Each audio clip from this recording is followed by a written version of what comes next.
Bem-vindos ao nosso vídeo sobre o Citroën Xantia, um ícone da indústria automotiva dos anos 90. O desenvolvimento do Citroën Xantia foi um projeto ambicioso e inovador para a sua época. Iniciado na década de 80, em um período marcado por avanços inovadores na tecnologia automotiva, a Citroën tinha como objetivo principal criar um veículo que fosse avançado em termos de conforto, segurança e tecnologia, mantendo a tradição de inovação da marca. O Citroën Xantia teria como objetivo substituir o Citroën BX como hatch médio da marca. O design foi encomendado no Centro de Estilo de Bertone, uma empresa italiana especializada em fabricação e desenvolvimento de carrocerias. De lá saíram carros como o Lamborghini Countach, a Ferrari GT4 e o Daewoo Spero. Inicialmente o Xantia foi concebido apenas como um hatch, mas uma versão Break foi encomendada na Heuliez, uma empresa francesa especializada em converter o design de carros existentes em peruas e conversíveis. O Citroën Xantia Break foi comercializado a partir de setembro de 1995. Uma das características mais marcantes do Xantia foi a utilização da suspensão hidropneumática, uma tecnologia pela qual a Citroën já era conhecida. Essa suspensão oferece um conforto de rodagem excepcional e uma capacidade de ajustar a altura do veículo de acordo com as condições da estrada. Porém existem alguns inconvenientes. Rodar com a altura mais baixa selecionada remove a força de frenagem e retira todo o conforto da suspensão, e rodar na altura mais elevada deixa o carro com a suspensão rígida demais. Resumindo, o ideal é andar na altura normal para aproveitar de todo o conforto e desempenho desse sistema. Tecnologia ativa. O Xantia também apresentou sistemas como o iDrive, uma evolução da suspensão, que ajustava automaticamente o comportamento do carro em diferentes situações de condução. Alguns modelos tinham a tecla ativa para endurecer a suspensão para uma condução mais esportiva. O design do Xantia foi concebido para ser elegante, com linhas aerodinâmicas e uma aparência que transmite modernidade e sofisticação. O interior foi projetado para oferecer conforto máximo aos ocupantes, com um layout ergonômico e materiais de alta qualidade. O Citroën Xantia foi lançado na Europa em 1992, onde rapidamente conquistou elogios por suas inovações tecnológicas e pelo conforto de condução excepcional.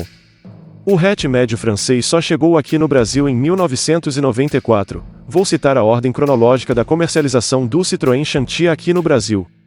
Em 1994 foi apresentado o Xantia VSX com motor 2.0 8 válvulas, câmbio automático de 4 marchas. Esse motor desenvolvia 123 cavalos, o carro fazia 0 a 100 em 13 segundos, e a velocidade final era de 195 km/h. Pode não parecer muito hoje em dia, mas essa era apenas a versão que priorizava conforto. Além dele foi apresentado o Xantia Activa com motor 2.0 16 válvulas, câmbio manual de 5 marchas, 155 cavalos, com a tecla Active e 4 esferas a mais que a versão tradicional. Essa versão entregava uma experiência verdadeiramente esportiva, 0 a 100 próximo dos 10 segundos e uma velocidade final real próxima dos 210 km/h. Em 1995 foi acrescentado ao catálogo a versão SX com motor 2.0 8 válvulas, o mesmo do VSX, porém com câmbio manual, sendo oferecido como versão de entrada. O câmbio automático era opcional nessa versão.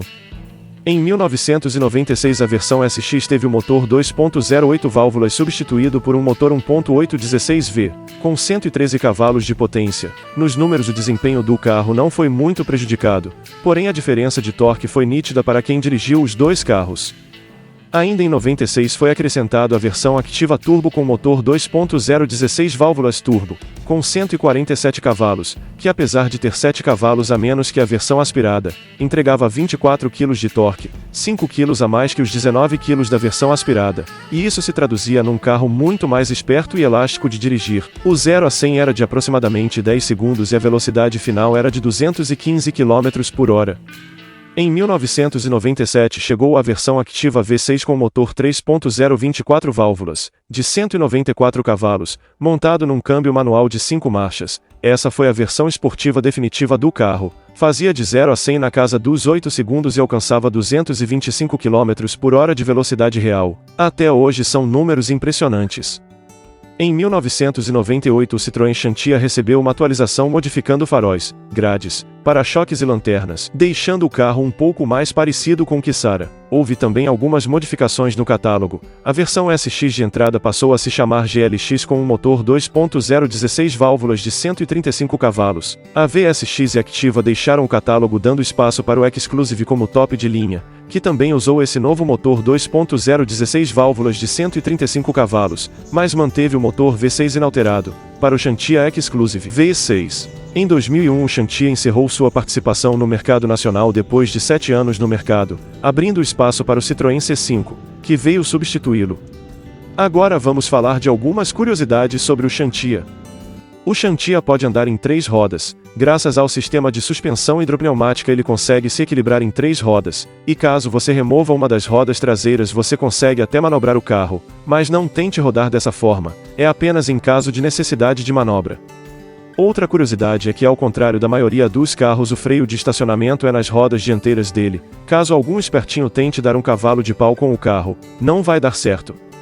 A suspensão do Xantia é tão bem acertada que até hoje poucos carros conseguem fazer curvas como ele. Foi campeão na maioria dos testes dinâmicos superando inclusive Mercedes, BMW e outras marcas de prestígio e tradição em esportividade. A suspensão hidroativa não usa molas. O carro tem um sistema complexo que utiliza o óleo da direção para suspender o carro. Nas torres onde o pistão hidráulico trabalha ele tem umas esferas que trabalham sob pressão para amortecer as irregularidades do asfalto. Por isso se andar com o carro baixo demais, o carro fica quicando, e se andar com ele na altura máxima a suspensão fica muito dura.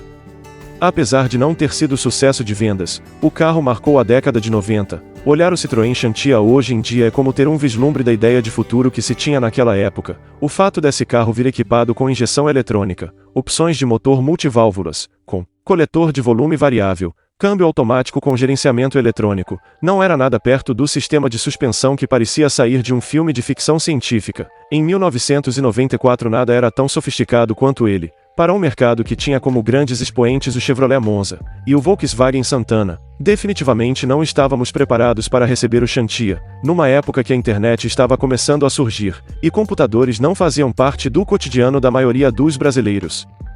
Foi questão de tempo para essa sofisticação pegar muitos proprietários de surpresa. Não havia mão de obra qualificada nas oficinas para realizar as manutenções nos sistemas, e a rede de concessionárias cobrava preços abusivos, sem contar com a falta de peças para reposição. Em pouco tempo o valor comercial do carro despencou devido à má fama que o carro recebeu. Foi injusto com o carro em si que tem muita qualidade, mas foi consequência do pós-venda ruim. Até hoje carros franceses sofrem com a desconfiança do consumidor por conta dessa entrada mal feita no mercado nacional. Graças a esses fatores o Citroën Xantia quase entrou em extinção. A maioria dos carros foi simplesmente abandonado quando dava defeito.